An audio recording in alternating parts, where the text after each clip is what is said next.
ప్రత్యేకంగా అందరూ భీమవరం పైన ఎక్కువ దృష్టి పెడుతున్నారు. మీ మీద పోటీ చేయడానికి మీరు అభ్యర్థిగా ఉన్నారు వైఎస్ఆర్‌సీపీ. అలాగే పవన్ కళ్యాణ్ వచ్చి పోటీ చేస్తారని చెప్తున్నారు. అలాగే ఇంకా మిగతా పార్టీలు కూడా వస్తాయి చెప్తున్నారు. ఎలా ఉంటుంది మీకు ఇక్కడ పార్టీ? ఎవరైనా రావచ్చండి, ఎవరైనా పోటీ చేయొచ్చు, ఎక్కడి నుంచైనా పోటీ చేయొచ్చు. ఇది మనకు స్వాతంత్రం వచ్చిన తర్వాత రాజ్యాంగం కల్పించిన హక్కు. కానీ వాళ్ళకి పోటీ చేసే అర్హత ఉందా లేదా అన్నది ఒకసారి ప్రశ్నించుకోవాలి. అభిమానాన్ని చూరగొన్నాం కాబట్టి ప్రజల యొక్క ఆదరణ మీద, ప్రజల మీద అభిమానంతో మేము ఇవాళ ప్రజల ముందుకు వెళ్తున్నాం ఓటు అడగడానికి.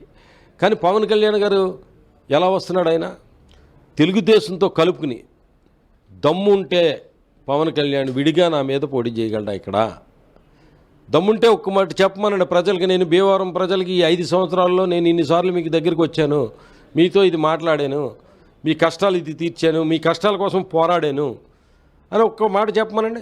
చెప్పగలడు ఆయన? ఇక్కడ తెలుగుదేశం చంద్రబాబు నాయుడిని, పవన్ కళ్యాణ్ని ఇద్దరిని పోటీ చేయమనండి నా మీద. దమ్ముంటే చంద్రబాబు నాయుడు గారిని, పవన్ కళ్యాణ్ గారిని ఇద్దరిని కూడా ఇక్కడ భీమవరాన్ని పోటీ చేయమనండి. ఎవరు గెలుస్తారో, ప్రజలు ఎవరిని ఆదరిస్తారో చూద్దాం.